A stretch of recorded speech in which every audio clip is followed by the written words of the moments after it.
Good morning, good morning, good morning everybody. Avnish करें Radhe Radhe sir, Radhe Radhe. Anshul, Mohini, Saurabh, Satyam, Suresh, जय हिंद, सबको बहुत नमस्कार।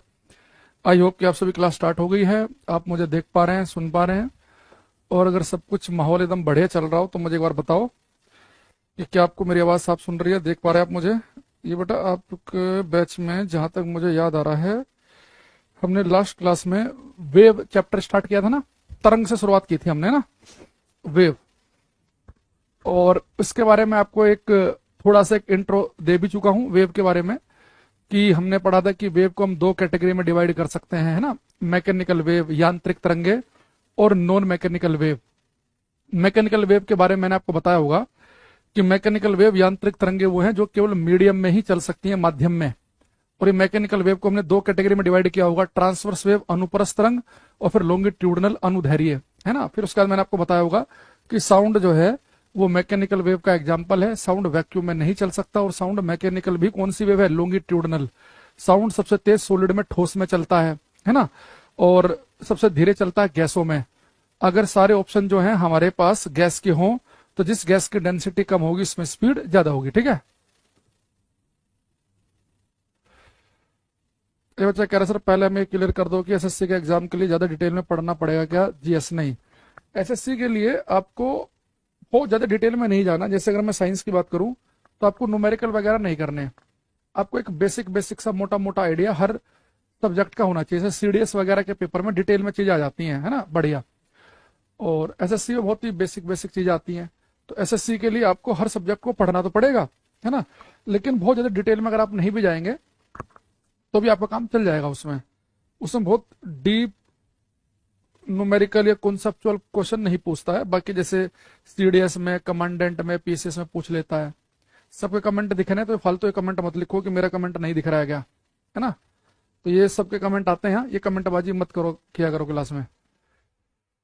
शिल्पी, अमित, रितिका, राहुल, ओके चलो शुरू करते हैं बेटा। एक काम करते हैं हम ट्रांसवर्स वेव अनुप्रस्थ तरंग का एक एग्जाम्पल लेके मैं आपको वेव के बारे में बहुत सारी बातें बताने वाला हूं, इन्हें बड़ा ध्यान समझना।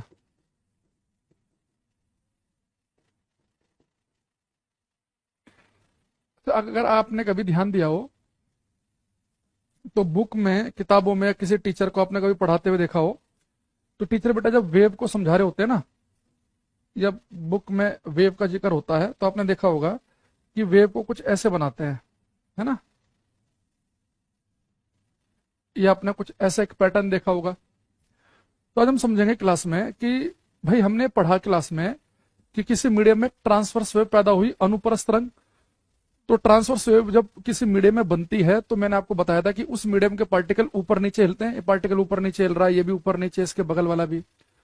लॉन्गिट्यूडनल अनुदैर्घ्य पार्टिकल आगे पीछे हिलते हैं। यानी जिस मीडियम में तरंग पैदा हो उसके पार्टिकल ऊपर नीचे हिलेंगे तो ट्रांसवर्स, और आगे पीछे हिलेंगे तो लॉन्गिट्यूडनल अनुदैर्घ्य। लेकिन जब हम वेव को दिखाते हैं तो फिर सांप के जैसा ही ऐसे स्ट्रक्चर क्यों बनाते हैं। भाई ट्रांसवर्स वेव में तो पार्टिकल ऊपर नीचे हिल रहा है, तो पार्टिकल हिल रहा ऊपर नीचे, और बना इसे ऐसे रहे हम। पार्टिकल ऐसे थोड़े ना हिलता है कि ऐसे हिल रहा है। तो ये ऐसा क्यों बनाया जाता है, क्या वजह है इसकी, तो ध्यान समझना कि ये स्ट्रक्चर, ये डायग्राम आपको बता रहा क्या होता है। देखो ये बेटा, ये डायग्राम आपको बता रहा है जैसे कि मान लो कि एक ट्रांसवर्स वेव है, तो जिस मीडियम में, जिस माध्यम में तरंग पैदा होगी तो उस मीडियम का मान लो बेटा पार्टिकल यहाँ पे है, ये इसकी मीन पोजीशन माध्य अवस्था है। अब ये पार्टिकल इस माध्य अवस्था के ऊपर नीचे ऐसे हिलेगा। तो ये बेटा आपको स्ट्रक्चर ये बता रहा है कि जो आपका पार्टिकल है बेटा वो थोड़ा ऊपर जा रहा है, जा रहा है, जा रहा है, एक पीक तक आपका पार्टिकल ऊपर जाएगा। जब पार्टिकल ऊपर नीचे हिलेगा तो पार्टिकल ऊपर जा रहा है, जा रहा है, जा रहा है, जा रहा है, एक हाइट तक ऊपर जाएगा, फिर वापस वहीं आ जाएगा। फिर पार्टिकल आपका नीचे आ रहा वहीं के वहीं, अब उसी पोजीशन पे आ गया। तो यहां से था पार्टिकल, ऊपर तक गया, वापस वहीं, अभी जाएगा नीचे और वापस वहीं आ जाएगा। तो पार्टिकल आपका एक गहराई तक नीचे जाएगा, जाएगा, एक गहराई तक नीचे गया और फिर वापस वहीं पर आ जाएगा। तो बेटा ये आपका जो है कंप्लीट एक ओसिलेशन को, कंप्लीट एक दोलन को दिखा रहा है। जो आपके सामने एक पार्ट ऊपर एक नीचे गया है ना, ये आपको ये बता रहा है एक्चुअल में पार्टिकल क्या कर रहा है, कि आपका पार्टिकल जो है वो धीरे धीरे धीरे धीरे एक हाइट तक ऊपर जा रहा है, वापस वहीं आ रहा है, फिर नीचे जा रहा है और फिर वापस वहीं पर आ रहा है। अच्छा पार्टिकल बेटा यहाँ पर जो है मान लो 12 बजे था, यहाँ 12 बज के 1 सेकंड पे है, 12 बज के 2 सेकंड पे है, 12 बज के 3 सेकंड पे है। फिर वापस आया 12 बज के 4 सेकंड पे, 5 सेकंड पे और 6 सेकंड में वहीं पहुंच गया। यानी पार्टिकल जब भी ऊपर नीचे हिल रहा है तो यहां पर था ये, वापस जब यहीं पर आएगा तो अलग अलग टाइम पर होगा ना। तो बेटा केवल टाइम चेंज हो रहा है आपका। अभी मान लो पार्टिकल यहां पर था, ये सेम पोजीशन है, बस यहां पर ठीक 12 बजे था, पार्टिकल कुछ ऊपर गया वापस वहीं आया, मान लो कि 12 बज के 6 सेकंड में यहीं पे आ गया, फिर नीचे गया वापस वहीं आ गया, तो उसी पोजीशन पे आ गया, पर ये टाइम बेटा अलग अलग है आपके। तो पार्टिकल आपको ऐसा नहीं हो रहा कि सीधे यहां पर था, सीधा यहां पे गया और वापस सीधे यहां आ गया, नहीं, वो पार्टिकल धीरे धीरे ऊपर जा रहा है, एक हाइट तक जाता है, वापस वहीं आता है, फिर नीचे जाके वापस वहीं आएगा। तो इसे जो हमने यहाँ पे दिखाया, एक आपके कंप्लीट ऑसिलेशन को दिखा रहा है कि जब पार्टिकल ऑसिलेट कर रहा होता है तो उसकी पोजीशन समय के साथ बदल रही है। तो ठीक 12 बजे यहाँ, 12 बज के 1 सेकंड पे यहाँ, 12 बज के 2 सेकंड पे यहाँ, 12 बज के 3 सेकंड में यहाँ, 12:04 पे नीचे, फिर 12:05 पे, 12:06 पे वापस वहीं आ गया, फिर 12:07 पे, 12:08 पे, 12:09 पे नीचे, फिर ये 10, 11, 12 बज के 12 सेकंड पे वहीं आ गया।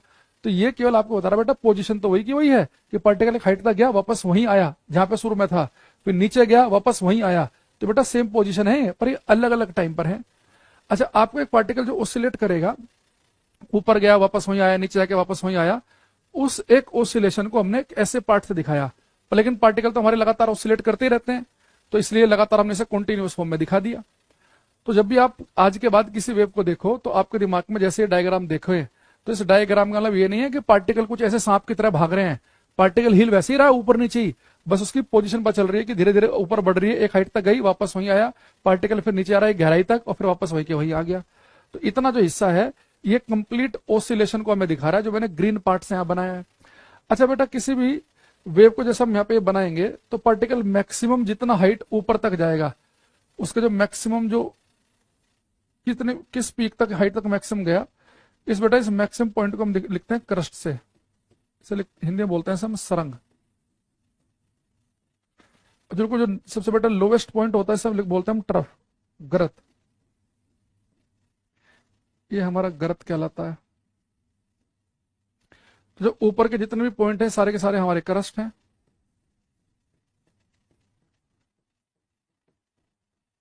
सरंग, जितने भी नीचे के पॉइंट बनेंगे बेटा हमारे कहलाएंगे ट्रफ, गरत। ठीक, अब बेटा आप एक काम करो, किसी भी वेव में बिल्कुल सेम फेज वाले 2 पॉइंट ले लो, समान कला वाले सेम फेज वाले 2 पॉइंट। सेम फेज वाले पॉइंट 2 बेटा ये है, जैसे कि ये सबसे ऊपर एक क्रस्ट है और ये भी क्रस्ट है, दोनों सेम फेज में कहलाते हैं। बिल्कुल टॉप वाला पॉइंट, ये भी टॉप वाला, तो हम कहेंगे दोनों सेम फेज में है। ये सबसे नीचे वाला पॉइंट ट्रफ, ट्रफ, ये दोनों भी सेम फेज में है। या यहां से बेटा इस ऑसिलेशन ने शुरुआत की, एक कंप्लीट ऑसिलेशन हो गया, अब नेक्स्ट ऑसिलेशन ये है, तो ये दोनों भी सेम फेज में है। तो 2 सेम फेज वाले जो पॉइंट होते हैं उनके जो बीच की दूरी होती है, 2 सेम फेज वाले पॉइंट लेने हैं आपको लगातार वाले, यानी कि एक ये ले लिया और एक ये ले लिया, तो 2 सेम फेज वाले जो पॉइंट हैं, 2 लगातार जो समान कला वाले जो पॉइंट हैं, इनके बेटा जो बीच की दूरी होती है उसे हम कहते हैं वेवलेंथ, तरंग दैर्घ्य। और वेवलेंथ को लिखते हैं हम लैम्डा से, सिंबल जो है वेवलेंथ के लिए होता है। तो पेपर में क्वेश्चन अगर आपसे पूछ ले कि 2 लगातार सरंगों या 2 लगातार गरतों के बीच की दूरी क्या कहलाती है, 2 कंजेक्यूटिव क्रस्ट या 2 कंजेक्यूटिव ट्रफ के बीच की दूरी क्या कहलाती है, या 2 कंजेक्यूटिव सेम फेज वाले समान कला वाले बिंदुओं के बीच की दूरी क्या कहलाती है, वेवलेंथ, तरंग दैर्घ्य। तो किसी वेव की लेंथ क्या होती है, बिल्कुल सेम फेज वाले 2 पॉइंट के बीच की दूरी। जैसे आप रस्सी लेके ऐसे आप जब कर रहे हैं जिम में ऐसे करते हो ना, तो एक उठाव यहाँ पे दिख रहा होगा आपको रस्सी में, और एक ठीक उसके अगले वाला उठाव जहां पे दिख रहा है ना, उठावा उभरा हुआ हिस्सा क्रस्ट, उन दोनों के जो बीच की दूरी होगी वो हमारी वेवलेंथ कहलाएगी। तो वेवलेंथ होती है 2 क्रमागत 2 कंजेक्यूटिव क्रस्ट या ट्रफ के बीच की दूरी, या 2 समान कला वाले सेम फेज वाले पॉइंट के बीच की दूरी हमारी क्या कहलाती है, वेवलेंथ, तरंग दैर्घ्य। तो वेवलेंथ की डेफिनेशन लिखेंगे हम, पहले लिखेंगे वेवलेंथ यानी कि वेव की लंबाई। वेवलेंथ के नाम से चल रहा है कि वेव की लंबाई है। तो वेव की लंबाई क्या होती है, the distance between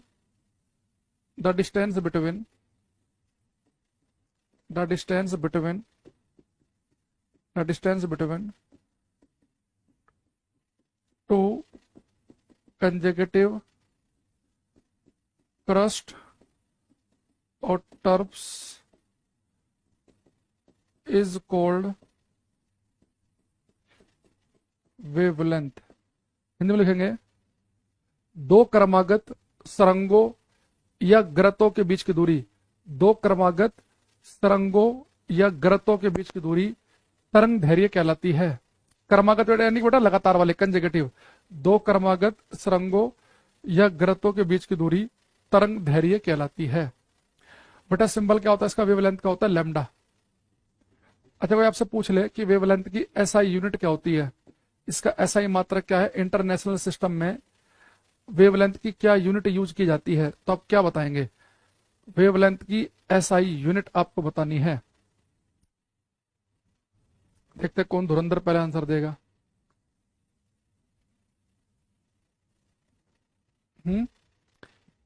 SI unit of wavelength,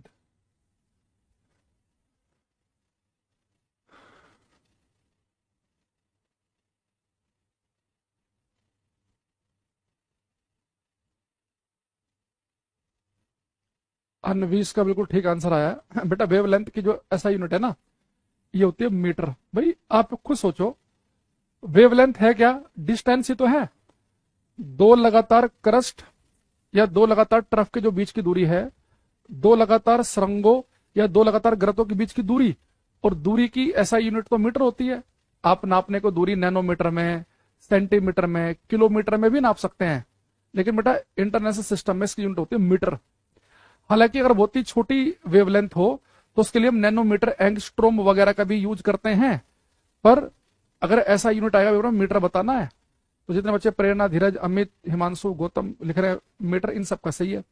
अच्छा एक गेम आपके साथ और खेलेगा वो, टीचर को पता है कि कुछ डेफिनेशन बच्चे रट्टा मार लेते हैं बिना समझे, तो उसने क्या खेला पेपर में, उसने बोल दिया जैसे आपने रट्टा मार लिया कि दो कंजेकेटिव क्रस्ट और ट्रफ के बीच की दूरी है वेवलेंथ। उसने पता क्या पूछा कि कंजेकेटिव क्रस्ट और ट्रफ के बीच की डिस्टेंस क्या होगी, कंजेकेटिव क्रस्ट और ट्रफ के बीच की डिस्टेंस, यानी क्रमागत लगातार सरंग और गृत के बीच की दूरी। बेटा देखो वेवलेंथ होती है दो क्रस्ट के बीच की डिस्टेंस या दो ट्रफ के बीच की डिस्टेंस, लेकिन उसने पूछा कि कंजेकेटिव क्रस्ट और ट्रफ इनके बीच की डिस्टेंस क्या बनेगी, तो बेटा ये तो खाली वेवलेंथ की आधी बनेगी। तो बेटा कंजेकेटिव क्रस्ट और ट्रफ हो या कंजेकेटिव ट्रफ और क्रस्ट हो तो इनके बीच की दूरी बनती है वेवलेंथ की हाफ। अगर आप यहां पे एक चीज देखो, अगर वो हमारे से कहे कि दो लगातार क्रस्ट के बीच की दूरी बताओ या दो लगातार ट्रफ के बीच की दूरी बताओ, तो आप बताएंगे वेवलेंथ लैम्डा। लेकिन कंजेकेटिव क्रस्ट ट्रफ या ट्रफ क्रस्ट पूछेगा तो वेवलेंथ का हाफ बोलना है।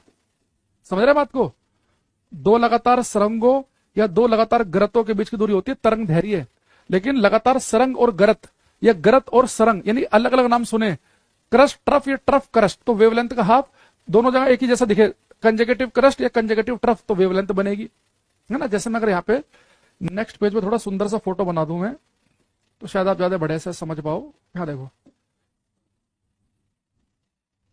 ठीक। अब बेटा देखो ये क्रस्ट है, सरंग है, ये ट्रफ है, तो मैंने कहा कि दोनों सेम जैसे दिखे, क्रस्ट क्रस्ट के बीच की दूरी वेवलेंथ, ट्रफ ट्रफ के बीच की दूरी वेवलेंथ, लेकिन कह रहा है कि क्रस्ट और ट्रफ, तो बेटा इनके बीच की दूरी तो जो होगी वो टोटल की आधी है, वेवलेंथ का हाफ है वो। समझ गए बात को, है ना। तो दो लगातार सरंगों या दो लगातार गृतों के बीच की दूरी आएगी तो तरंग दैर्घ्य कहलाएगा, लेकिन सरंग गृत या गृत सरंग कहेगा तो हाफ कह देंगे। अच्छा दूसरा एक शब्द बेटा यहां पे लिखेंगे हम, फ्रीक्वेंसी आवृत्ति।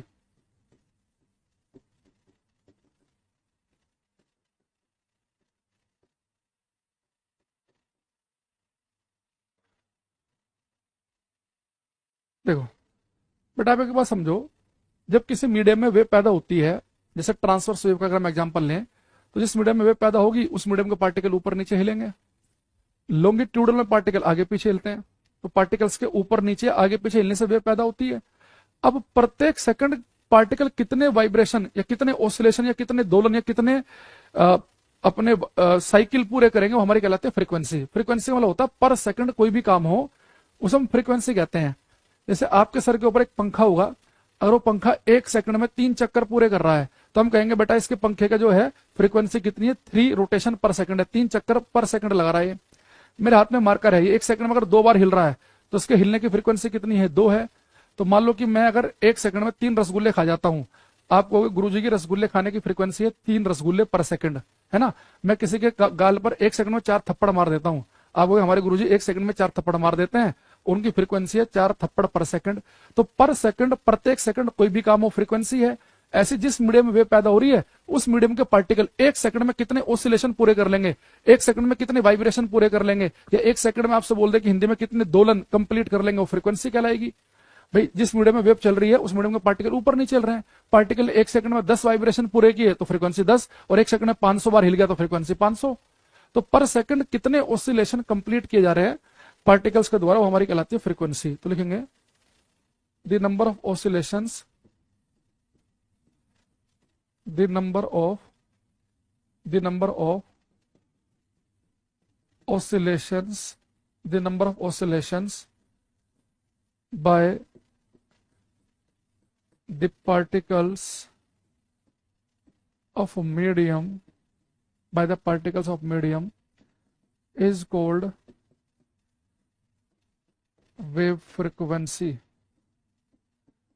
हिंदी में लिखेंगे माध्यम के कणों के द्वारा, माध्यम के कणों के द्वारा प्रत्येक सेकंड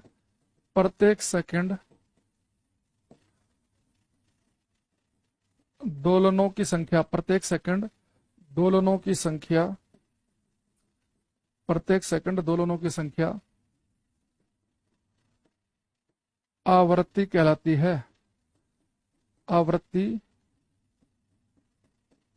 है। तो माध्यम के कणों के द्वारा प्रत्येक सेकंड दोलनों की संख्या आवृत्ति कहलाती है। बेटा फ्रीक्वेंसी के लिए हम सिंबल यूज करते हैं, या तो एफ का यूज कर लो आप फ्रीक्वेंसी के लिए, एफ, या एक सिंबल और यूज करते हैं न्यू। तो आपका जो मन करे वो यूज कर सकते हैं। फ्रीक्वेंसी की ऐसा यूनिट सबको पता होनी चाहिए। फ्रीक्वेंसी का ऐसा ही मात्रक क्या होता है? तो बेटा फ्रीक्वेंसी की ऐसा यूनिट जो है वो हमारी होती है हर्ट्स। एक साइंटिस्ट के नाम पे है हर्ट्स। अब आप कहेंगे सर इसकी यूनिट तो एक वैज्ञानिक के नाम पर हो गई हर्ट्स, तो एक हर्ट्स का मतलब क्या है?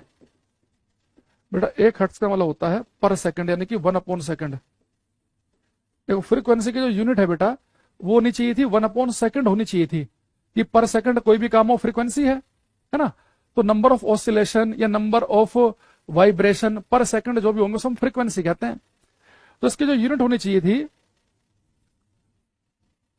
The number of oscillation by the particular medium, पर सेकंड लिखना भूल गया मैं, पर second is called wave frequency. माध्यम के कणों के द्वारा प्रत्येक सेकंड, यहां ठीक लिखा है, प्रत्येक सेकंड दोलनों की संख्या आवृत्ति कहलाती है। तो बेटा पर सेकंड जितने भी ऑसिलेशन होंगे वो फ्रीक्वेंसी कहलाएगी। तो इसकी यूनिट होनी चाहिए थी पर सेकंड, यानी कि 1/सेकंड। लेकिन एक साइंटिस्ट है हर्ट्स, उन्हें सम्मान देने के लिए हमने इसकी यूनिट को रख दिया हर्ट्स, और एक हर्ट्स का मतलब होता है पर सेकंड, यानी कि 1/सेकंड। ठीक, अच्छा। तो हमारे पास में कोई बेटा वेवलेंथ की डेफिनेशन पूछ लेगा तो हमें पता है, फ्रीक्वेंसी की पता है। अच्छा पिछली क्लास में मैंने एक क्वेश्चन आपसे पूछा था, उसका सी और डी ऑप्शन मैंने आपको दिखा दिया था। जो बच्चे पिछली क्लास में आए होंगे उन्हें पता होगा, लेकिन ए और बी ऑप्शन उसका रह गया था। अब आप उस क्वेश्चन का ए और बी भी कर सकते हैं। तो उसका जो मैंने आपको क्वेश्चन दिखाया था सी और डी दोनों पार्ट गलत थे उसके, क्योंकि जहां पे परपेंडिकुलर वाइब्रेशन है, लंबवत कंपन है, वहां ट्रांसवर्स वेव लिखना चाहिए था, उसने लिखा था लॉन्गिट्यूडनल, तो ऑप्शन गलत हो गया था, है ना। तो अब मैं इस क्वेश्चन का आपको ए और बी ऑप्शन बता रहा हूं। अब आपको बताना है दोनों को पढ़कर कि इन दोनों में से कौन सा ऑप्शन ठीक है।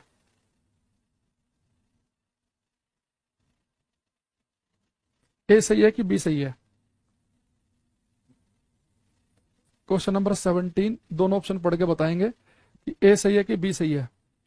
विपिन, ललित, अंजलि, साक्षी, दृष्टि, अनुभव, सब करो बेटा ये।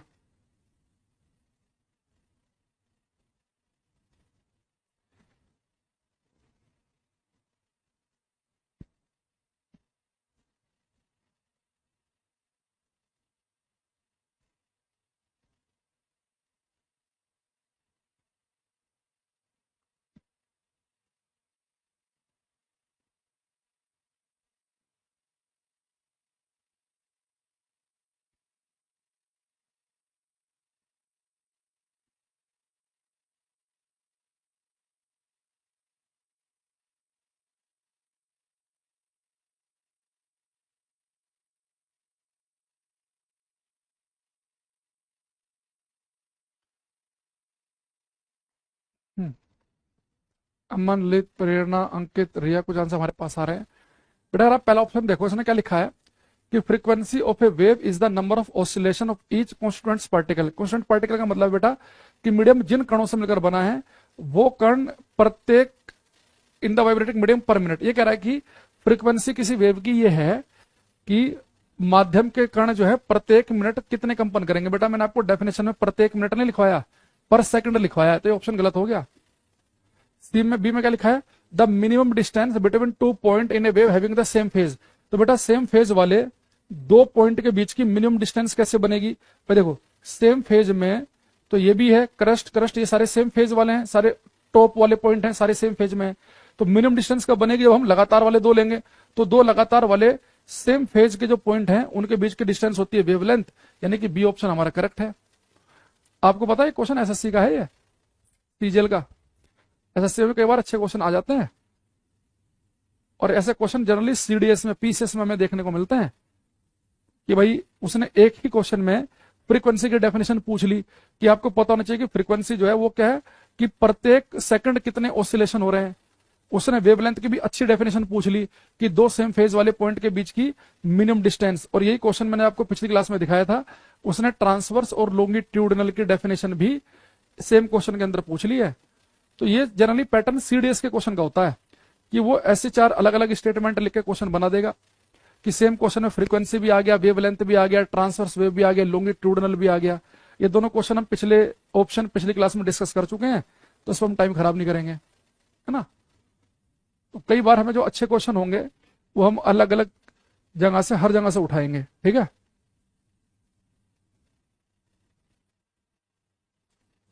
एक लिखेंगे बेटा velocity of A wave, velocity of A wave, तरंग का वेव, किसी तरंग की वेव का वेग या वेलोसिटी या स्पीड। देखो बेटा किसी वेव की जो वेलोसिटी होती है उसका वेग अगर आपको निकालना है तो वेलोसिटी को लिखते हैं हम v से, और किसी वेव की वेलोसिटी का फॉर्मूला होता है v equal to f lambda.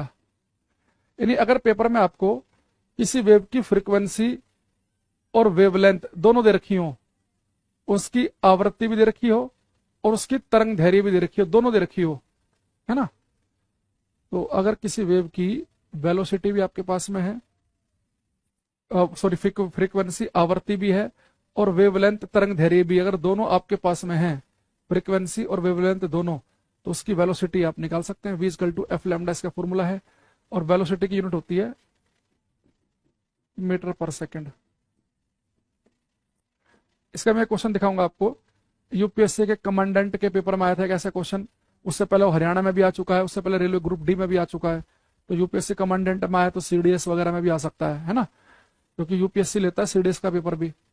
तो सबसे पहले एक आसान सा क्वेश्चन करेंगे आप ये, तो उसके बाद आऊंगा उस क्वेश्चन पे मैं। तो ये क्वेश्चन करना बेटा ध्यान से, for a wave wavelength divided by time period is equal to, अच्छा ये तो मैंने पहले आपको एक मिनट को देखो, ये बेटा मैंने आपको फ्रीक्वेंसी बताया, एक चीज आवृत्ति है ना फ्रीक्वेंसी। एक चीज बेटा टाइम पीरियड भी लिख लेंगे, टाइम पीरियड में बताना भूल गया, एक लिखेंगे टाइम पीरियड आवर्तकाल।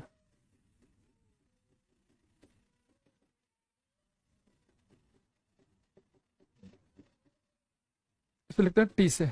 देखो बेटा फ्रीक्वेंसी और टाइम पीरियड को समझना ध्यान से। फ्रीक्वेंसी क्या है, आप कहेंगे सर फ्रीक्वेंसी आपने कहा प्रत्येक सेकंड कोई भी काम हो फ्रीक्वेंसी है। तो वेव की फ्रीक्वेंसी का मतलब यह है कि वेव जिस मीडियम में जा रही है, जिस माध्यम में जा रही है, उस मीडियम के पार्टिकल एक सेकंड में जितने ऑसिलेशन, जितने दोलन पूरे करेंगे वो फ्रीक्वेंसी कहलाएगी। पर सेकंड कोई भी काम हो फ्रीक्वेंसी है। आपने कहा था भी कि अगर आप एक सेकंड में 3 रसगुल्ले खा लो तो आपकी रसगुल्ले खाने की फ्रीक्वेंसी हो गई 3, पर सेकंड कोई भी काम हो फ्रीक्वेंसी है। अब मेरा क्वेश्चन ये आपसे कि अगर मैं आपसे कहूं कि भाई मैं एक सेकंड में 3 रसगुल्ले खाए मैंने, तो मेरी फ्रीक्वेंसी 3 हो गई रसगुल्ले खाने की। तो एक सेकंड में 3 रसगुल्ले खाए, पर एक रसगुल्ला खाने में कितना टाइम लगा होगा। एक सेकंड में अगर टोटल 3 रसगुल्ले खाए गए हैं तो यानी कि एक रसगुल्ला खाने में लगे होंगे 1/3, यानी कि 1/3 सेकंड। मैं आपसे कह दूं कि मार्कर एक सेकंड में 10 बार हिलता है, पर सेकंड 10 वाइब्रेशन करता है। तो एक सेकंड में 10 बार कांप रहा है, 10 वाइब्रेशन कर रहा है। तो एक वाइब्रेशन में कितना टाइम लग रहा होगा भाई, एक सेकंड में टोटल 10 वाइब्रेशन हुए, तो एक वाइब्रेशन में लग रहा होगा 1/10 सेकंड का समय। तो बेटा ऐसी फ्रीक्वेंसी क्या होती है कि नंबर ऑफ ऑसिलेशन पर सेकंड कितने हो रहे हैं, वो तो फ्रीक्वेंसी है कि एक सेकंड में दोलनों की संख्या कितनी हो, फ्रीक्वेंसी। पर एक ऑसिलेशन, एक दोलन होने में जो समय लगेगा वो हमारा टाइम पीरियड कहलाएगा। समझ रहे हैं कि भाई मैंने किसी के कान पर एक सेकंड में 3 थप्पड़ मार दिए, थप्पड़ मारने की फ्रीक्वेंसी 3, एक सेकंड में 3 बार मारे, लेकिन एक थप्पड़ मारने में कितना टाइम लगा होगा, 1/3, वो हमारा टाइम पीरियड आवर्तकाल कहलाता है।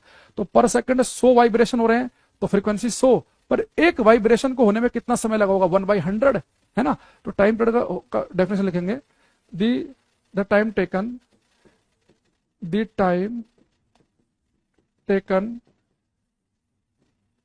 To complete one oscillation, the time taken to complete one oscillation is called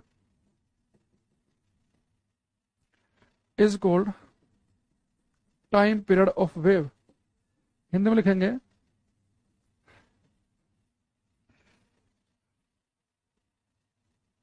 the time taken to complete one oscillation of particles of medium, the time taken to complete one oscillation of particles of medium is called time period of wave। Hindi में लिखेंगे माध्यम के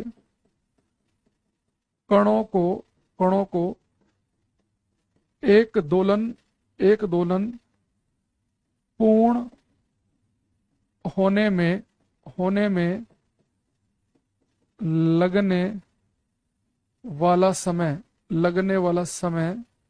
लगने वाला समय तरंग का आवर्तकाल कहलाता है, तरंग का आवर्तकाल कहलाता है। तो देखो दोनों फर्क समझ रहे हैं। फ्रीक्वेंसी क्या है कि प्रत्येक सेकंड कोई भी काम हो, फ्रीक्वेंसी है, प्रत्येक सेकंड कोई काम फ्रीक्वेंसी है। तो एक सेकंड में 100 वाइब्रेशन हो तो फ्रीक्वेंसी 100, पर एक वाइब्रेशन होने में जो समय लगेगा हमारा टाइम पीरियड आवर्तकाल कहलाएगा, है ना। और टाइम पीरियड को बेटा हम कैसे निकाल सकते हैं, टाइम पीरियड होता है T इक्वल टू होता है 1/f। समझ में आया कि अगर आपको फ्रीक्वेंसी पता है, टाइम पीरियड बेटा 1 फ्रीक्वेंसी के बराबर कैसा हुआ, एक सेकंड में 5 रसगुल्ले खाए, फ्रीक्वेंसी 5 है, एक सेकंड में 5 रसगुल्ले खाए, फ्रीक्वेंसी 5, पर एक रसगुल्ला खाने में कितना टाइम लगा, 1/5। तो यानी कि जो अगर आपको फ्रीक्वेंसी पता हो तो टाइम पीरियड कैसे निकल जाएगा, 1/f से। या f कैसे निकाल सकते हैं आप, 1/t से। अगर आपको फ्रीक्वेंसी पता है तो टाइम पीरियड निकाल सकते हैं, और टाइम पीरियड पता है तो आपको फ्रीक्वेंसी निकाल सकते हैं, ठीक। और टाइम पीरियड बेटा आवर्तकाल क्या है, एक ऑसिलेशन में कितना समय लगा, तो समय को नापते हैं हम सेकंड में, तो इसकी यूनिट बनेगी सेकंड। एस होता है सिंबल सेकंड का।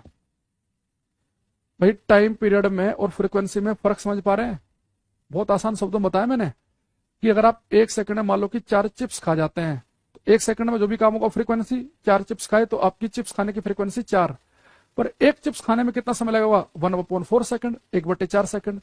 तो अगर आपको फ्रीक्वेंसी पता हो तो टाइम पीरियड कैसे निकाल सकते हैं आप, 1/f से निकाल सकते हैं।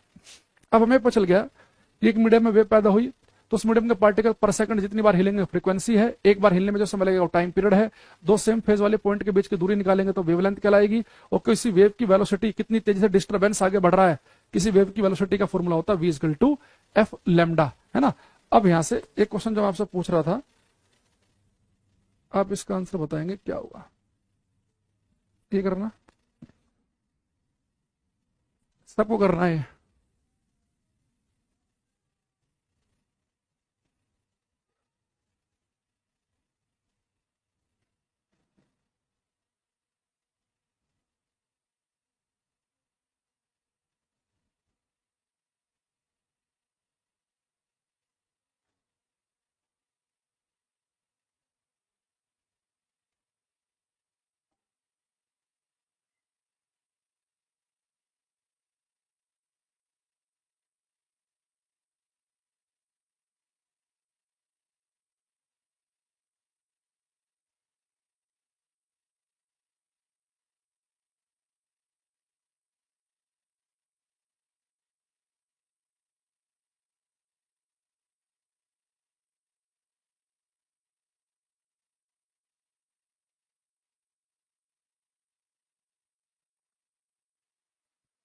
कुछ हमारे पास हमारे प्रिंस, अर्जुन, अंजलि, सुमित, अमन के, देखते हैं किसका ठीक है। बेटा इसने लिखा कि for a wave wavelength divided by time period is equal to, बेटा वेव लेंथ को लिखते हैं लैम्डा से, तो अगर वेव लेंथ टाइम पीरियड से हम डिवाइड कर दें तो किसके बराबर होगा, wave length divided by time period. Hindi वाले बच्चे देखेंगे, एक तरंग के लिए आवर्त काल से विभाजित तरंग धैर्य, तो बेटा तरंग धैर्य किससे विभाजित करनी है, आवर्त काल से, तो लैम्डा बाई टी किसके बराबर होगा, यहां बड़ा ध्यान समझना बेटा, ये जो है 1/t, इसे मैं f लिख सकता हूं। अभी मैंने आपको बताया कि t क्या होता है 1/f के बराबर, या f किसके बराबर होता है 1/t के बराबर, तो 1/t की जगह मैंने f लिख लिया। अरे f लैम्डा, ये किसका फॉर्मूला लिखा है मैंने आपको, वेव की वेलोसिटी का, यानी कि lambda divided by time period, ये बन गया f लैम्डा, और f लैम्डा तो वेव की वेलोसिटी है, तो इसका करेक्ट आंसर होगा बी ऑप्शन, बी बनेगा करेक्ट आंसर। ठीक है, तो ये प्रवीण का गलत है, ललित का सही है ये, सौभाग्य, बरखा, बिल्कुल सही आंसर आया इनका। अब मैं आपसे एक दो और बढ़िया क्वेश्चन पूछता हूं आपसे। सबसे पहले हम उस क्वेश्चन को पकड़ते हैं जो ये हमारे कमांडेंट के पेपर में पूछा यूपीएससी ने, तो देखो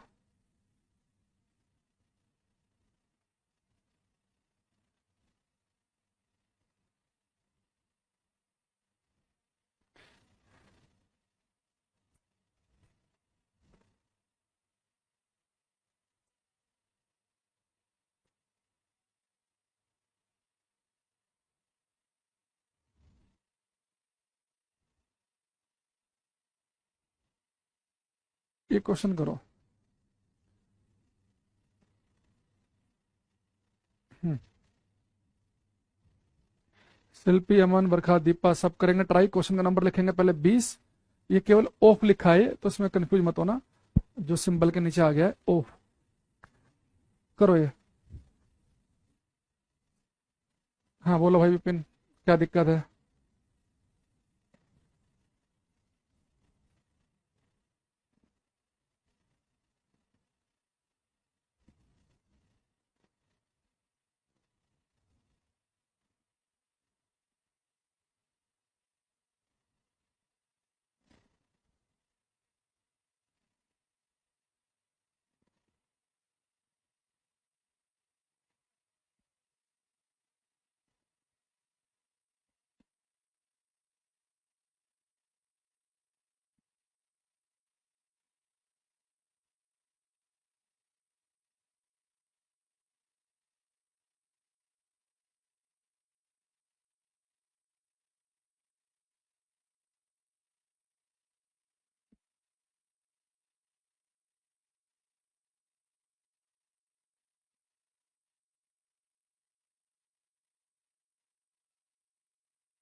हम्म, हमारे पास कुछ आ रहे हैं, वो स्टिफनेस की वजह से है, विपिन बताया था मैंने, स्टिफनेस वाला फैक्टर की वजह से। एक चीज हमने आपको ये तो बताई थी कि स्टिफनेस जिसकी ज्यादा है उसमें स्पीड ज्यादा होती है। कुछ आंसर हमारे पास में आ रहे हैं बेटा, इसने कहा है ए साउंड वेव है जो फ्रीक्वेंसी ऑफ 4 किलो हर्ट्स, बेटा फ्रीक्वेंसी कितनी है 4 किलो हर्ट्स, बेटा किलो का मतलब होता है हजार, यानी कि फ्रीक्वेंसी है 4000 हर्ट्स। जब भी आप न्यूमेरिकल करें तो हमेशा एसआई यूनिट यूज करेंगे, तो फ्रीक्वेंसी की यूनिट होती है हर्ट्स, फ्रीक्वेंसी कितनी है 4000 हर्ट्स। वेवलेंथ कितनी है बेटा इसकी 40 सेंटीमीटर, जैसे मीटर में बदलेंगे तो 100 से डिवाइड कर देंगे तो 0.4 मीटर आ जाएगा, तो वेवलेंथ भी आ गई। तो एक वेव है उसकी फ्रीक्वेंसी वेवलेंथ दोनों दे रखी है। कह रहा कि the time taken by sound wave to travel a distance of 3.2 kilometre, कह रहा कि 3.2 किलोमीटर की दूरी, बेटा 3.2 किलोमीटर का मतलब हो गया 3200 मीटर। तो कह रहा कि 3200 मीटर की दूरी तय करने में कितना समय लगेगा, है ना, टाइम पूछ रहा है कि 3200 किलोमीटर की दूरी तय करने में कितना समय लगेगा। तो बेटा समय निकाल लेंगे हम, 3200 मीटर की दूरी तय करने में अगर हमें स्पीड पता हो, भाई डिस्टेंस क्या होती है, दूरी क्या होती है, चाल गुणा समय, डिस्टेंस होती है स्पीड इनटू टाइम, तो टाइम कैसे निकालेंगे, डिस्टेंस अपॉन स्पीड से। तो डिस्टेंस तो दे रखी है 3200 मीटर, अब स्पीड निकालनी है। भाई अगर किसी वेव की बेटा आपको फ्रीक्वेंसी और वेवलेंथ दोनों दे रखी हो तो आप उसकी स्पीड नहीं निकाल सकते क्या, v equal to f lambda से। फ्रीक्वेंसी कितनी है उसकी 4000, वेवलेंथ है 0.4, तो स्पीड आ जाएगी 1600 मीटर पर सेकंड की। बेटा जब भी आपको पेपर में एफ और लैम्डा दोनों एक साथ दे दे, समझ जाना कि 100% इससे आप वेव की स्पीड उसकी चाल निकाल सकते हैं। तो 4000 और ये कितना है 0.4, तो हमारे पास में कितना है 1600, तो 1600 मीटर पर सेकंड से डिवाइड कर दो। सोल्व करेंगे तो टाइम आ जाएगा 2 सेकंड। तो जिन बच्चों ने ए लिखा था, हालांकि बहुत सारे बच्चों का ए आंसर था, ए ठीक है बेटा। बिल्कुल से ऐसे क्वेश्चन हमने बिल्कुल क्लास में कराया था हमने बच्चों को, और लगभग लगभग एग्जैक्ट, या शायद यही ऑप्शन में भी यही वैल्यू थी। यही अभी पेपर में एक आध महीने पहले जो कमांडेंट का पेपर हुआ यूपीएससी का, उसमें आया क्वेश्चन ये। और इससे पहले जैसे हमने रेलवे ग्रुप डी में और ये हरियाणा में रखा था, तो पिछली बार नहीं बच्चा क्लास में ज्ञान दे रहा था कि केवल सीडीएस का ही क्वेश्चन करवाओ। किस पेपर का क्वेश्चन कहाँ पे रिपीट हो जाए कोई भरोसा नहीं है। तो जो कंपटीशन में क्वेश्चन आते हैं ना अलग अलग जगह, वो सब रिपीट होते रहते हैं इधर से उधर। जो पेपर बनाने वाले हैं ना वो भी यही करते हैं, प्रीवियस उठा लिया, अच्छा ये उस वाले पेपर में आया, उस स्टेट के एग्जाम में आया, इधर उधर से उठा के चिपका देते हैं। वो थोड़े बहुत लैंग्वेज इधर उधर कर देंगे। तो इसका आंसर बनेगा हमारा 2 सेकंड। ठीक,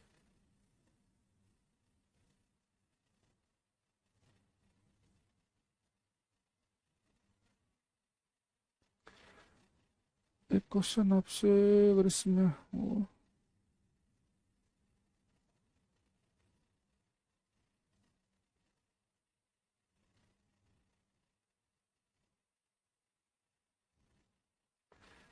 एक एक करो।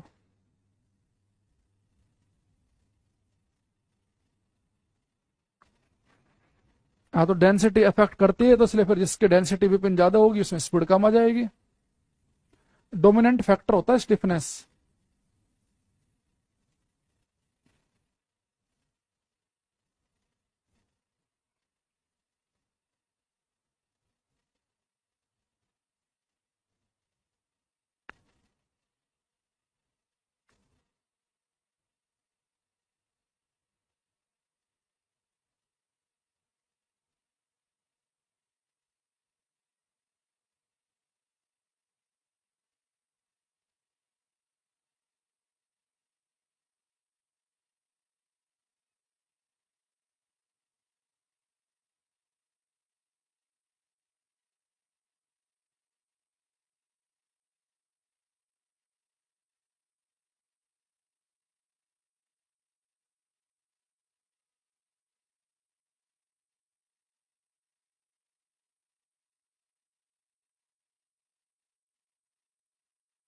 हम्म, कोई हमारे पास में आ रहे हैं, अंजलि, सौरभ, अन्वेष, प्रेरणा, रिया, अमन, आशुतोष, अक्षिता, अजय। देखो बेटा कह रहा है कि particle in medium complete 40 vibration in 2.5 second. बेटा 2.5 सेकंड में कितने वाइब्रेशन पूरे कर रहा है? 40 वाइब्रेशन, है ना। वो कह रहा फ्रीक्वेंसी बताओ। फ्रीक्वेंसी में बस एक ही, बस ध्यान रखना है, एक ही शब्द पकड़ के रखो कि प्रत्येक सेकंड कोई भी काम है वो फ्रीक्वेंसी है। तो 2.5 सेकंड में कितने वाइब्रेशन हो रहे हैं उससे मतलब नहीं है, 1 सेकंड में कितने होंगे, पर सेकंड कितने वाइब्रेशन होंगे होता है फ्रीक्वेंसी। अगर आप 40 को 2.5 से डिवाइड करेंगे तो आ जाएगा 16 पर सेकंड। बेटा 16 वाइब्रेशन होंगे, तो प्रत्येक सेकंड जो भी काम हो वही फ्रीक्वेंसी। फ्रीक्वेंसी हो गई 16 हर्ट्स। तो बीज करेक्ट आंसर। ठीक है,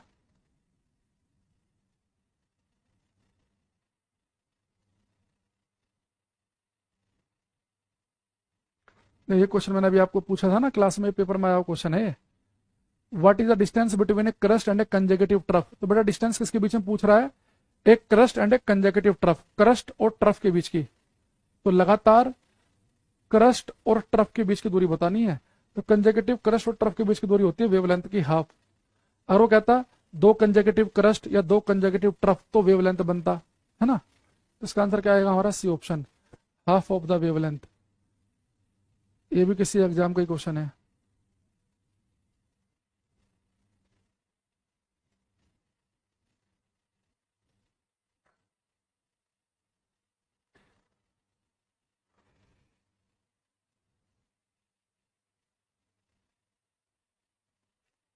एक बेटा लास्ट इसमें हम देखेंगे एम्पलीट्यूड आयाम। हाँ, एक एम्पलीट्यूड, धीरज, बरखा, सौरभ, हम इतना अच्छा आंसर दिया पिछले क्वेश्चन का। तो टेक लास्ट में हम एम्पलीट्यूड की डेफिनेशन और लिखेंगे।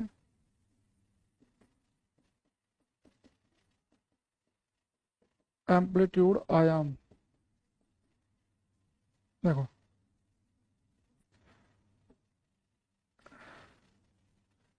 बेटा किसी मीडियम में वेव पैदा होती है, अगर वो ट्रांसवर्स वेव है तो पार्टिकल ऊपर नीचे हिलेगा। तो बेटा पार्टिकल ऊपर जा रहा है, जा रहा है, जा रहा है, जा रहा है, जा रहा है, जा रहा है, जा रहा है, ठीक है। तो पार्टिकल मैक्सिमम कितना ऊपर तक जाएगा, उसका मैक्सिमम अधिकतम विस्थापन कितना होगा, उसकी मीन पोजीशन से, उसकी मध्यावस्था से मैक्सिमम कितना ऊपर गया या मैक्सिमम कितना नीचे गया। जैसे बेटा पार्टिकल ऊपर जा रहा है, जा रहा है, जा रहा है, मैक्सिमम इतना ऊपर तक गया या मैक्सिमम इतना नीचे तक गया। तो जब कोई पार्टिकल मैक्सिमम कितना ऊपर जाएगा या मैक्सिमम कितना नीचे जाएगा, वो बेटा हमारा कहलाता है एम्पलीट्यूड आयाम। तो माध्यम के जो मीडियम के पार्टिकल्स हैं, जिनके वाइब्रेशन से साउंड पैदा हो रहा है, मतलब जिनके मीडियम से वेव पैदा हो रही है, तो पार्टिकल मैक्सिमम कितना ऊपर तक जाएंगे या पार्टिकल्स कितना नीचे तक जाएंगे, वो हमारे कहलाएगा एम्पलीट्यूड आयाम। तो लिखेंगे एम्पलीट्यूड में the maximum displacement of the maximum displacement of the maximum displacement of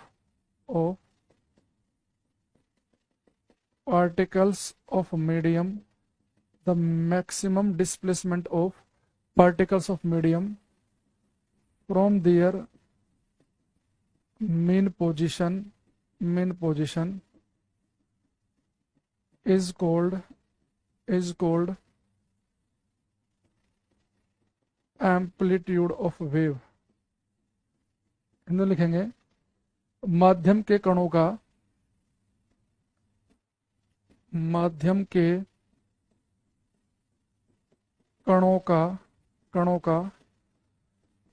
उनकी मध्य अवस्था से अधिकतम विस्थापन माध्यम के कणों का उनकी माध्य अवस्था से अधिकतम विस्थापन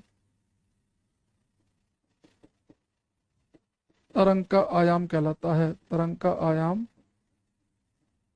कहलाता है। तो मैक्सिमम जो डिस्प्लेसमेंट होगा, मैक्सिमम देखो ये पार्टिकल्स हैं, ये पार्टिकल ऊपर नीचे हिल रहे हैं, तो पार्टिकल मैक्सिमम कितना ऊपर तक जाएगा, ये पार्टिकल मैक्सिमम कितना नीचे तक जाएगा, उसका मैक्सिमम डिस्प्लेसमेंट कितना होगा, वो हमारा एम्पलीट्यूड आयाम कहलाता है। आयाम। अब तो हमें एक वेव के बारे में कुछ बातें पता चली कि जब भी हम ये कहेंगे कि भाई एक मीडियम में वेव पैदा हुई, तो उस मीडियम के पार्टिकल हमारे क्या करेंगे, ऑसिलेट करेंगे, कंपन करेंगे। तो पर सेकंड जितने ऑसिलेशन पूरे होंगे वो फ्रीक्वेंसी कहलाएगी। एक ऑसिलेशन होने में जितना समय लगेगा वो टाइम पीरियड कहलाएगा, है ना। और दो सेम फेज वाले पॉइंट के बीच की जो डिस्टेंस होगी, मिनिमम डिस्टेंस, वो हमारी वेवलेंथ कहलाएगी। किसी वेव की वेलोसिटी को हम लिख सकते हैं v equal to f lambda से। या मैंने कहा कि कोई पार्टिकल मैक्सिमम कितना ऊपर है, मैक्सिमम कितना नीचे जाएगा, उसका मैक्सिमम डिस्प्लेसमेंट कितना होगा उसकी मीन पोजीशन से, तो वो हमारा क्या कहलाएगा, एम्पलीट्यूड आयाम कहलाएगा। तो ये कुछ बातें जो मैंने आपको बताई ना, किसी वेव की वेवलेंथ, उसकी फ्रीक्वेंसी, उसका एम्पलीट्यूड, ये सब किसी वेव की कैरेक्टरिस्टिक्स होती हैं, उसकी विशेषताएं होती हैं। किसी वेव को समझना है तो उसकी फ्रीक्वेंसी क्या है, उसकी वेवलेंथ क्या है, उसकी वेलोसिटी क्या है, ये कुछ बातें हमें पता होनी चाहिए, तभी उस वेव को हम आराम से अच्छे से समझ पाएंगे, है ना। तो ये 2 4 5 बातें पता होनी चाहिए हमें। अब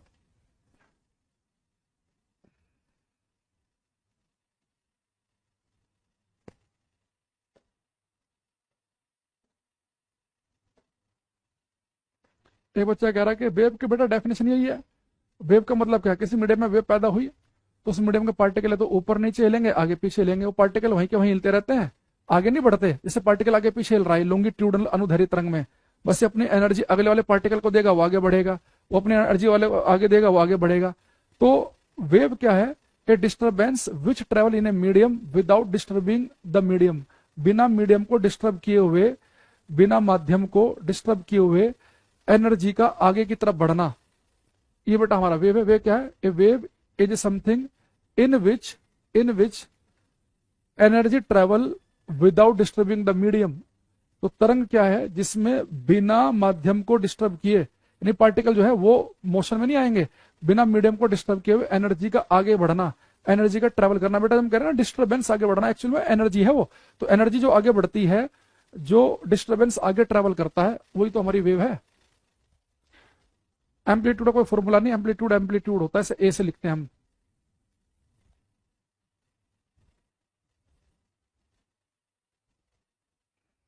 हम्म चलो, बाकी जो एम्पलीट्यूड का जरूरत पड़ेगी आगे जाके हम आपको बता देंगे।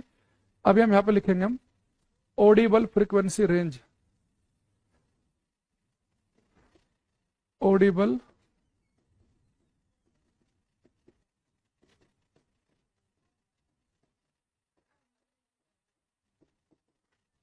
ऑडिबल फ्रीक्वेंसी रेंज, सुनने योग्य आवर्ती की परास, सुनने योग्य आवृत्ति की परास, ऑडिबल फ्रीक्वेंसी रेंज। ठीक है, ऑडिबल फ्रीक्वेंसी रेंज।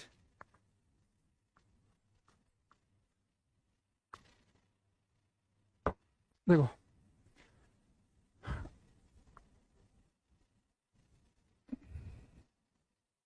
ये बच्चा कह रहा है मुझे मैथ नहीं आती अच्छे से, तो भैया मैथ की क्लास ले लो।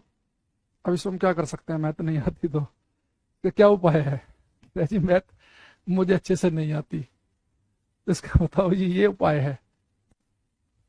और बार बार कमेंट लिखने से क्या हो जाएगा? कमेंट बॉक्स भरने से मुझे मैथ नहीं आती है, क्या सेंस है इस बात का? कोई सेंस है? लेकिन आपको लग रहा होगा कि बहुत सेंस है इस बात का कि मैंने ऐसे लिख दिया मुझे मैथ नहीं आती।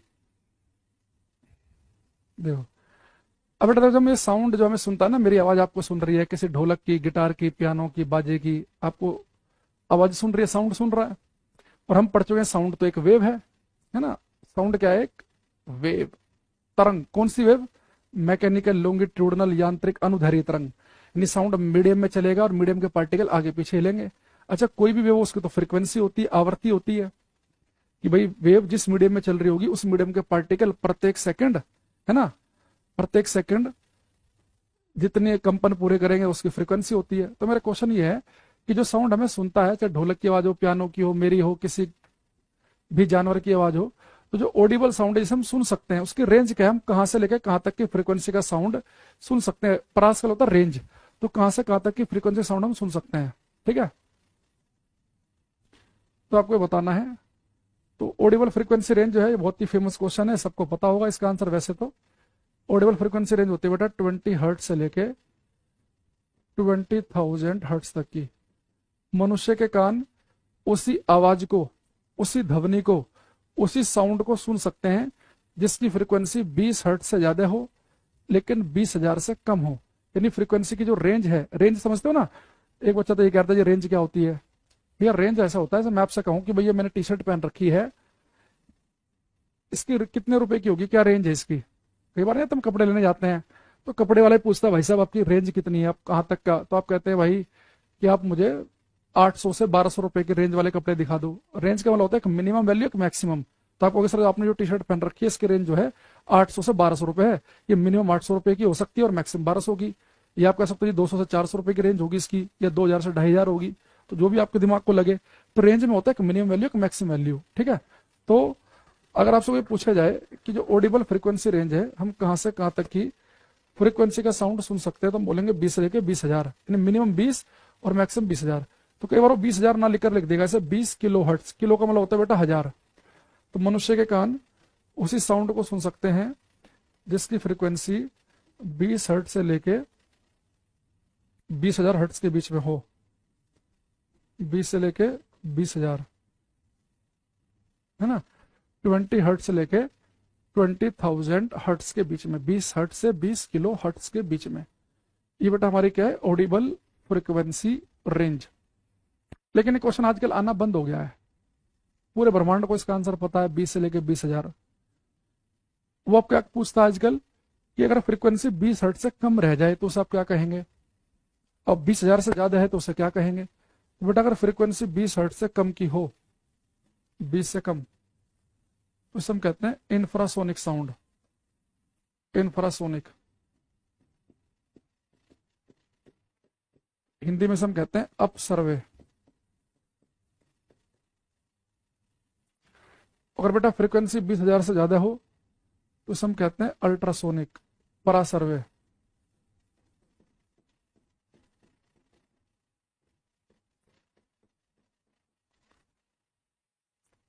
तो क्वेश्चन ज्यादा आता है कि 20,000 हर्ट्ज से अधिक की फ्रीक्वेंसी वाला साउंड क्या कहलाएगा, 20 से कम वाला क्या कहलाएगा। तो 20 से जो कम है वो इंफ्रासोनिक है और 20,000 से ऊपर जो है अल्ट्रा है। तो आप इसे ऐसे याद रख सकते हैं, अगर पेपर में कंफ्यूज हो जाओ कि 20 से कम सर ने इंफ्रा कहा था कि अल्ट्रा कहा था, ऐसे ध्यान रखना कि आप मन में ABCD पढ़ो, ABCDEFGHIJ। तो आप देखेंगे कि बेटा आई तो बहुत जल्दी आ जाएगा और 20 भी जल्दी आ जाता है। तो 20 गिनती में पहले आ जाएगा 1 2 3 4 5 में, 20 पहले ABCD में आई पहले, तो 20 से पहले वाली इंफ्रासोनिक। गिनती पढ़ेंगे 20,000 बहुत देर में आएगा और ABCD में U भी देर में आएगा, तो 20,000 से ऊपर वाली अल्ट्रासोनिक। रटने के लिए कुछ ना कुछ आप लॉजिक लगा सकते हैं, ठीक है। एक कह रहा है जी डेसिबल में क्या होगी ऑडिबल रेंज, जब लाउडनेस पढ़ाएंगे आ जाएगा अपने आप। एक तो हमें क्या होता है, हमने कुछ शब्द सुने होते हैं, हमें ये नहीं पता होता कि कौन सा शब्द कब यूज करना है, तो डेसिबल आएगा बता देंगे उसके बारे में। अब ये समझो कि जो हम साउंड सुन सकते हैं, जो हम आवाज सुन सकते हैं, उसकी फ्रीक्वेंसी 20 हर्ट्ज से लेकर 20,000 हर्ट्ज के बीच में होगी। यानी कि जब साउंड ट्रेवल कर रहा होगा तो जिस मीडियम में साउंड ट्रेवल कर रहा है उस मीडियम के पार्टिकल जो है प्रत्येक सेकंड 20 हर्ट्ज से लेकर 20,000 हर्ट्ज के बीच में वाइब्रेट कर रहे होंगे, उनकी फ्रीक्वेंसी इतनी होगी तो साउंड हमें सुन जाएगा। 20 से कम वाली फ्रीक्वेंसी का भी सुनता, 20,000 से ऊपर वाला भी हमारे कान उसके लिए एलिजिबल नहीं है, जो भी है मतलब कंपेटेबल नहीं है, उससे हमें नहीं पकड़ पाएंगे। अच्छा, अगर फ्रीक्वेंसी 20 से कम है तो इंफ्रासोनिक, 20,000 से ऊपर वाली अल्ट्रा, तो हमें तो अल्ट्रासोनिक सुनेगी नहीं। लेकिन बेटा जो अल्ट्रासोनिक साउंड जो है, ये अल्ट्रासोनिक, ये हमें तो नहीं सुनाई देता, लेकिन इसे कुछ जानवर पकड़ लेते हैं, जैसे कि बैट, चमगादड़। ये बढ़ाता है पेपर में बैट का। चमगादड़ों में, बैट में कुछ प्रजातियां ऐसी होती हैं जो बेटा वो जैसे अंधेरे में चमगादड़ उड़ रहे हैं, किसी मान लो केव गुफा के अंदर अंधेरे में चमगादड़ ऐसी जगह रहते हैं ना, खंडर वंडर टाइप से चीजें होती हैं। अब चमगादड़ उड़ रहा है, अब अंधेरा है, तो क्या करता है अपने अंदर से वो अल्ट्रासोनिक वेव जनरेट करता है। अल्ट्रासोनिक वेव जाएंगी तो मान लो सामने कोई दीवार आ गई, कोई भी चीज आ गई, उस पर टकरा के वापस आएंगी, तो वो बैट समझ जाएगा कि भाई सामने कोई ऑब्जेक्ट आ गया है, क्योंकि उसकी वेव जो छोड़ी उसने वही वापस आ रही है रिफ्लेक्ट होके, तो अपने डायरेक्शन को बदल लेगा। अब मान लो वेव जा रही है वापस नहीं आ रही, तो समझ जाएगा सामने खुला मैदान है, या वेव टकरा के वापस आ रही है काफी देर में, तो सब आइडिया लगा लेगा कि डिस्टेंस काफी दूर है, जो अवरोध है, जो ऑब्स्टेकल है। तो बैट चमगादड़ अंधेरे में उड़ते समय अपनी डायरेक्शन का पता लगाने के लिए, सीधा चलने के लिए जिन वेव का यूज करते हैं उनका नाम है अल्ट्रासोनिक वेव। तो बैट के द्वारा यूज की जाती है। चमगादड़ बहुत आता है एग्जाम में ये बैट। ऐसे बेटा जो डॉल्फिन मछलियां होती है ना, डॉल्फिन, वो अपना शिकार पकड़ने के लिए भी अल्ट्रासोनिक वेव का यूज करती हैं। डॉल्फिन अपने अंदर से अल्ट्रासोनिक वेव छोड़ती रहती हैं। अब मान लो कोई छोटे मोटे मछली आई और बीच में, और उसके ऊपर वेव टकरा के वापस आ गई, तो समझ जाएगी अच्छा ये वापस आ रही है, इस डायरेक्शन से वेव वापस आई, यानी इस डायरेक्शन में कोई शिकार है उसका, उधर भागेगी और जाके उसे पकड़ लेगी। तो डॉल्फिन भी इसका यूज करती हैं अपना शिकार पकड़ने के लिए।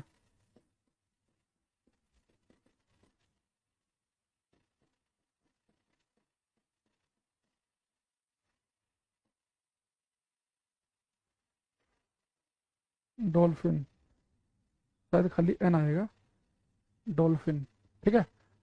इसके अलावा बेटा इसका यूज किया जाता है, जैसे कि ये हर एक जानवर यूज नहीं करते, ये कुछ कुछ जो है इंपॉर्टेंट उनको बता रहा हूं मैं, बैट, डॉल्फिन। इसके अलावा बेटा इसका यूज किया जाता है सोनोग्राफी में। सोनोग्राफी समझ रहे हो, अल्ट्रासाउंड जो टेक्नोलॉजी होती है उसे कहते हैं सोनोग्राफी। मान लो कोई लेडी प्रेग्नेंट है, डॉक्टर हर महीने उसका अल्ट्रासाउंड कराता है, ये चेक करने के लिए कि जो फिटस है, जो भ्रूण है पेट में, वो कितना बढ़ गया है। भाई 3 महीने का अगर है तो कितना होना चाहिए उसका साइज वगैरह जो भी है, वो सारी इंफॉर्मेशन डॉक्टर के पास आ जाती है। तो डॉक्टर फिर देखता है भाई सही चल रहा है मामला, या कुछ दिक्कत है, तो फिर उस हिसाब से कुछ दवाइयाँ चेंज करेगा या कुछ इंजेक्शन लगाएगा, जो भी होगा। तो फिटस की, भ्रूण की प्रोग्रेस को चेक करने के लिए सोनोग्राफी होती है, जो अल्ट्रासाउंड होता है, अल्ट्रासोनिक वेव का यूज करते हैं उसमें, सोनोग्राफी में। सोनोग्राफी, सोनोग्राफी का मतलब होता है अल्ट्रासाउंड कराना, है ना। इसके अलावा जैसे मान लो कि कोई इलेक्ट्रॉनिक इक्विपमेंट है, मतलब कोई इलेक्ट्रॉनिक सामान है आपके पास में, अब उसकी सफाई करनी है, तो छोटे छोटे पार्ट्स होते हैं इलेक्ट्रॉनिक जो चीज होती है, उन्हें ब्रश तो जाएगा नहीं हर जगह। अब उनमें हर जगह ब्रश तो पहुंच नहीं पाएगा, है ना। तो अब क्या करते हैं, उनके ऊपर हम अल्ट्रासोनिक वेव डालते हैं। अल्ट्रासोनिक की फ्रीक्वेंसी बहुत हाई होती है, 20,000 से भी ज्यादा। तो भी जैसे जाके टकराएंगी धूल मिट्टी पे तो उन्हें बहुत ही तेजी से वाइब्रेट करेंगी, तो धूल मिट्टी बाहर निकल के आ जाएगी। तो इलेक्ट्रॉनिक सामानों की सफाई में भी यूज करते हैं इसका हम। Cleaning, in cleaning of, in cleaning of electronic devices, electronic उपकरणों की सफाई में भी यूज करते हैं इसका हम। इन क्लीनिंग ऑफ इलेक्ट्रॉनिक डिवाइसेस, तो बेटा बैट यूज करता है इनका, चमगादड़ यूज करते हैं, डॉल्फिन यूज कर रही है, सोनोग्राफी में यूज किया जाता है ना। सोनोग्राफी,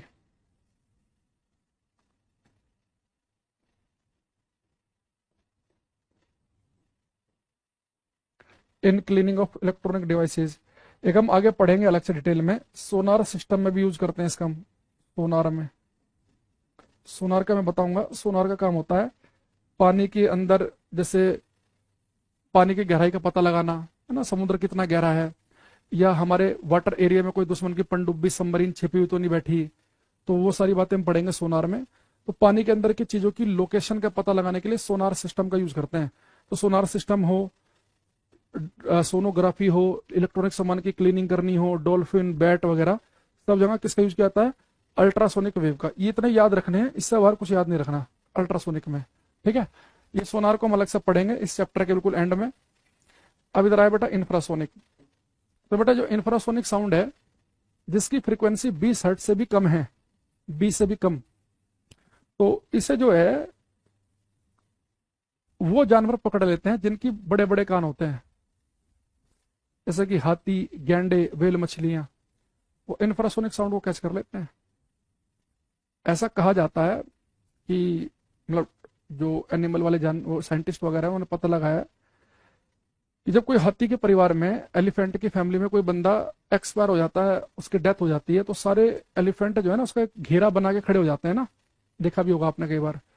तो बिल्कुल चुप खड़े रहते हैं वो। हाथी बड़ा सामाजिक प्राणी है, ये पूरे झुंड में रहते हैं। इनमें ऐसा रहता है दादा दादी, फिर उसके बच्चे, फिर उनके पोता पोती, मतलब सारे पूरा झुंड के साथ रहते हैं। बहुत सोशल एनिमल है हाथी। तो इनमें मान लो कोई बंदा मर गया इनके फैमिली का, तो सारे उसके चारों तरफ खड़े हो जाते हैं बिल्कुल चुपचाप।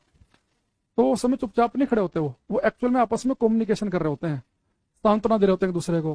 कोई बात नहीं, भगवान की मर्जी थी, इसकी इतनी लिखी थी, अब जो आया उसे जाना ही है। अब तो उम्र भी हो गई थी, अब तो पोता पोतियों का हो गया था, अब तो कोई बात नहीं। ऐसे जो बातें कर रहे होते होंगे आपस में, वो इंफ्रासोनिक के थ्रू कम्युनिकेट कर रहे होते हैं। पर इंसानों को तो इंफ्रासोनिक सुनते नहीं, इसलिए हमें लगता है कि चुपचाप खड़े हैं वो। हाथी को जब इंसानों को सुनाना होता है तो चिंघाड़ता है वो, तो फिर वो ऑडिबल रेंज में पहुंच जाता है उसकी आवाज। वरना आपस में वो एक दूसरे से बात कई बार इंफ्रासोनिक के थ्रू ही कर रहे होते हैं।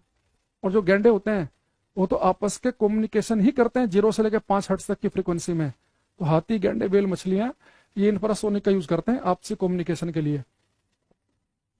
एलिफेंट, राइनो, गैंडे, वेल्स, हाथी, गैंडे, वेल, मछलियां इंफ्रासोनिक का यूज करते हैं आपसी कम्युनिकेशन के लिए। और मैंने कहा कि अपना शिकार पकड़ने के लिए डॉल्फिन हो, रास्ता पता करने के लिए बैट, चमगादड़ हो, ये अल्ट्रासोनिक वेव का यूज करते हैं, ठीक है। अब यहां से क्वेश्चन आपसे पूछूंगा, इसका आपको आंसर देना है, मैं करो।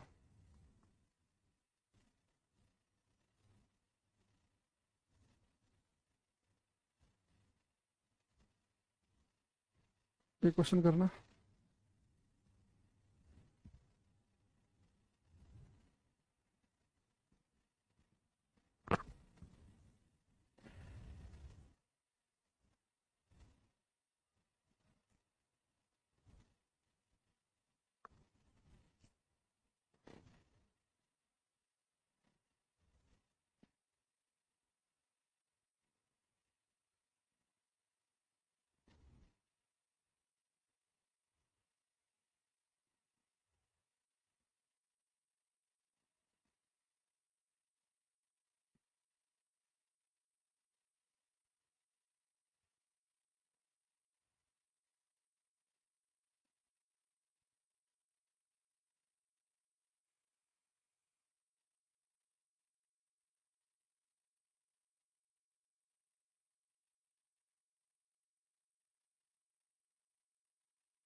अंकित, अमन, अक्षिता, सचिन, अंजलि, शिल्पी, कन्हैया, साक्षी, ललित, अमित कुछ आंसर हमें दे रहे हैं। बेटा कह रहा है कि a wavelength of 0.3 metre is produce in air and it travels at a speed of 300 metre per second and it will be. बेटा एक वेव है, इसकी वेवलेंथ आपको बता दी उसने कि 0.3 मीटर की है।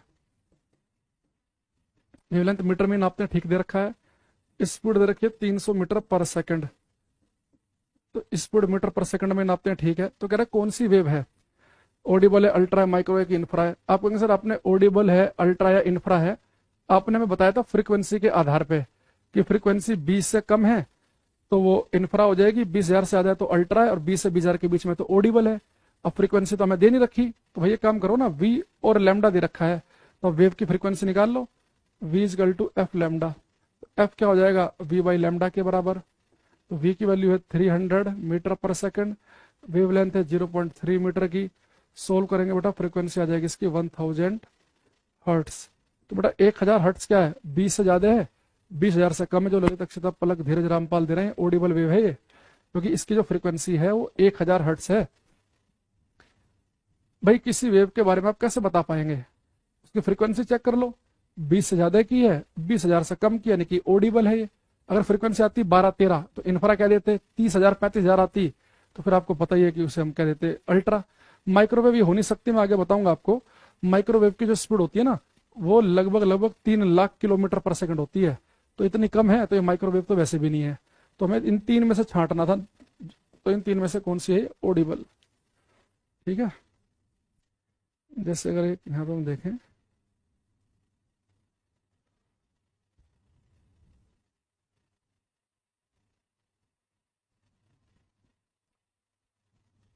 ये तो कर लोगे तुम, आसान है। The frequency which is audible to human ear, निम्न में से कौन सी आवृत्ति मानव कान के लिए श्रव्य है। The frequency which is Audible, तो कौन सी फ्रीक्वेंसी बेटा मानव कान के लिए ऑडिबल है।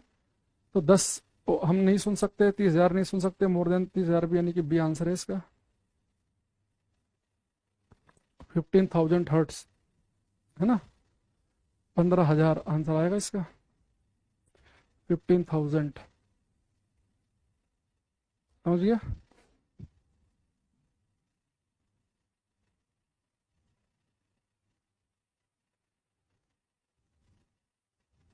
अब मैं सबसे प्यारा क्वेश्चन पूछ रहा हूँ। ये क्वेश्चन बेटा एनडीए के पेपर में 2-3 बार रिपीट हो गया ये, तो उसे बड़े ध्यान से समझना। अच्छा मैं आपसे पूछूं कि इंफ्रासोनिक, अल्ट्रासोनिक और ऑडिबल, इन तीनों साउंड में से सबसे ज्यादा स्पीड किसकी है, कौन सा साउंड सबसे तेज भागता होगा, सबको बताना है ये। इतना जैसे हमें क्लास में है कि एक इंफ्रासोनिक साउंड है, फ्रीक्वेंसी 20 हर्ट्ज से कम है, एक अल्ट्रासोनिक है 20,000 से ज्यादा है, और एक की है 20 से लेकर 20,000 के बीच की रेंज। तो आपको बताना है इन तीनों में सबसे तेज स्पीड किसकी है, बहुत ध्यान से बताएंगे।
देखो बेटा, आपको बताऊं, सबकी स्पीड सेम है, चाहे इंफ्रासोनिक साउंड हो, अल्ट्रासोनिक हो, ऑडिबल हो, फ्रीक्वेंसी कम हो चाहे ज्यादा हो, साउंड की स्पीड सेम रहती है। मैं बताऊंगा इसके बारे में, बहुत सारे बच्चे अल्ट्रासोनिक लिख रहे हैं, सबका गलत है।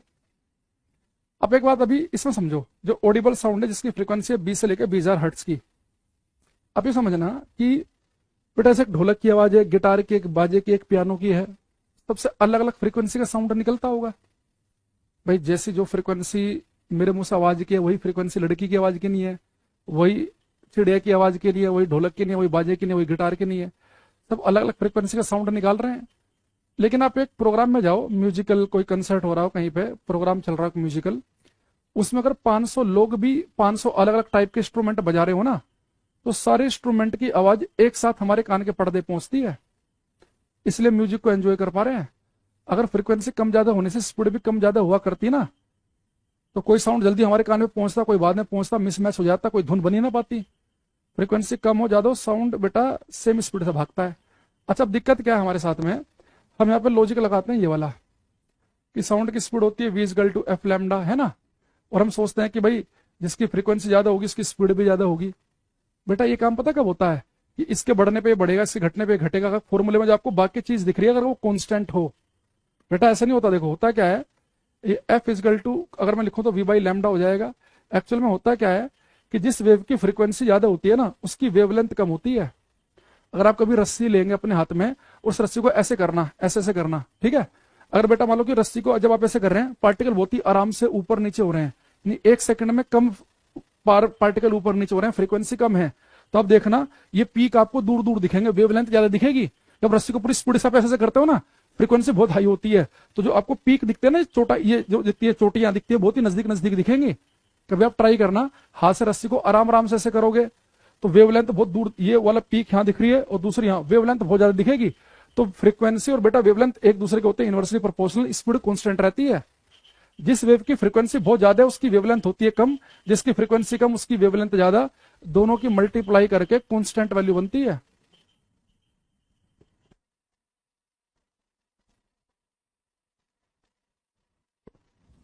तो फ्रीक्वेंसी और वेवलेंथ, हाँ अगर ऐसा होता कि वेवलेंथ बेटा कांस्टेंट होती, चाहे कम फ्रीक्वेंसी की वेव हो चाहे ज्यादा फ्रीक्वेंसी की वेव हो, अगर वेवलेंथ होती फिक्स तो ज्यादा फ्रीक्वेंसी वाली की स्पीड होती ज्यादा। फ्रीक्वेंसी और वेवलेंथ इनवर्सली प्रोपोर्शनल होते हैं, जिस वेव की फ्रीक्वेंसी बहुत ज्यादा होती है उसकी वेवलेंथ बहुत कम होती है। तो ये दोनों इनवर्सली प्रोपोर्शनल हैं, विद परमाणुपाती, स्पीड कांस्टेंट रहती है, फ्रीक्वेंसी कम ज्यादा से कोई फर्क नहीं पड़ता। अगर मैं आपको बताऊं यहाँ पे बेटा, जिस वेव की फ्रीक्वेंसी पता है 20 हर्ट्ज है, इसकी वेवलेंथ होती है 17 मीटर, और जिसकी फ्रीक्वेंसी 20,000 है उसकी वेवलेंथ होती है 17 मिलीमीटर। कितनी कम है?